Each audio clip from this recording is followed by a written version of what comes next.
Break के बाद भी आपका स्वागत है। अब बात करते हैं एक महत्वपूर्ण खबर की। खबर यह है कि बुलियन ऑप्शंस में रिकॉर्ड कारोबार हुआ है। 21 मार्च को गोल्ड ऑप्शंस में 37,878 टन का टर्नओवर हुआ है और एमसीएक्स गोल्ड ऑप्शन में भी अच्छा वॉल्यूम है। बुलियन में टोटल जो है 45,000 करोड़ का टर्नओवर रहा है। हमारे साथ शिवांशु मेहता हैं, बुलियन हेड एमसीएक्स के। शिवांशु जी, बहुत बहुत स्वागत है आपका। ये कैसे कर लेते हैं सर आप? मतलब कमाल का काम है ये। बताइए, 45,000 करोड़ का टर्नओवर बुलियन में ऑप्शंस में कैसे कर लेते हैं आप?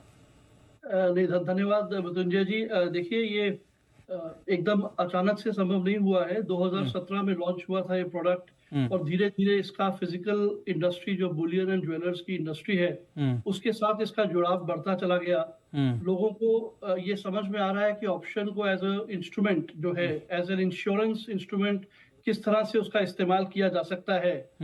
अगर भाव बड़े होते हैं, कई बार सेल नहीं होती है ज्वेलर्स की, तो अपनी इन्वेंट्री को वो हेज कर पाते हैं ऑप्शंस के जरिए। और फ्लेक्सिबल प्राइसिंग भी वो लोग सीजन में अपने कस्टमर्स को देते नजर आ रहे हैं।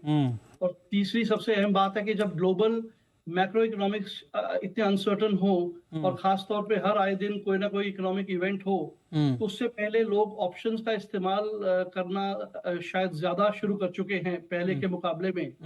तो जो उसका एक डिजाइन पर्पस है ऑप्शन एज अ प्रोडक्ट का, फ्यूचर के साथ कॉम्बिनेशन में या इकलौते तौर पे, वो कहीं ना कहीं डिजाइन पर्पस धीरे धीरे मीट होता जा रहा है। अच्छा, ऐसा लगता है। तो मतलब अब मैं ये आपसे जानना चाह रहा हूँ कि क्या जो रिटेल इन्वेस्टर हैं उनका रुझान भी बढ़ रहा है ऑप्शंस में? मतलब इस तरह का जो वॉल्यूम स्पाइक है, इसके पीछे रिटेल का कितना दम है? जी हाँ, इसके अंदर दोनों एस्पेक्ट्स हैं। जो रिटेल निवेशक है वो फ्यूचर्स के साथ अपनी पोजीशन को हेज करके चलता है ऑप्शंस के जरिए, और जो कि एक ज्वेलर है वो अपने रिस्क को गिव अप करने के लिए डाउनसाइड रिस्क जो है वो ऑप्शन से मीट हो जाता है, और अपसाइड जो है, जो फेवरेबल साइड है, वो रिटेन रहती है, वो वैसी की वैसी रहती है। ये खासियत है इस प्रोडक्ट में। रिटेल के लिए भी यही आकर्षण रहता है और फिजिकल हेजर्स के लिए भी। अच्छा जी, तो आगे क्या उम्मीद की जाए अभी? और इसमें मतलब तेजी का ही दौर रहेगा, ऑप्शंस में रुझान बढ़ता रहेगा, क्या लगता है आपको? नहीं, देखिए, जहां तक मार्केट अनसर्टेनिटीज का सवाल है, रिस्क मैनेजमेंट का जहां तक सवाल है, उसमें एक तरह की एवोल्यूशन आती नजर आ रही है।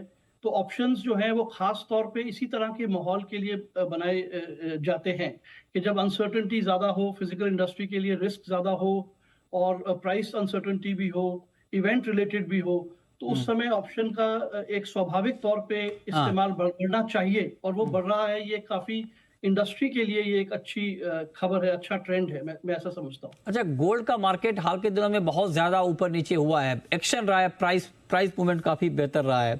तो मैं अगर आपसे पूछूं कि फ्यूचर मार्केट का फ्यूचर क्या है? क्या ऑप्शंस का बढ़ता ट्रेंड, ऑप्शंस का बढ़ता रुझान फ्यूचर के लिए थोड़ा सा नेगेटिव चीज है कि फ्यूचर में थोड़ा रुझान कम होगा, ऐसा कुछ सिग्नल? ये बहुत ही आपने एक अच्छा अहम सवाल पूछा। तो मैं जहां तक बुलियन की बात करूं, तो बुलियन में जो फ्यूचर्स हैं वो अपने आप को एक रोबस्ट तरीके से वो भी बढ़ते हुए नजर आ रहे हैं। उसका कहीं ना कहीं कारण ये है कि जो हमारे यहाँ पे इंपोर्टर्स कम्युनिटी है, जो बुलियन ट्रेडर हैं, जैसे ही वो बैंक से प्राइस फिक्स करते हैं तो वो एमसीएक्स के फ्यूचर्स के अंदर अपनी पोजीशन को उतारते हैं, क्योंकि एमसीएक्स के फ्यूचर्स के अंदर ड्यूटी कंपोनेंट भी है और currency as well as gold international price.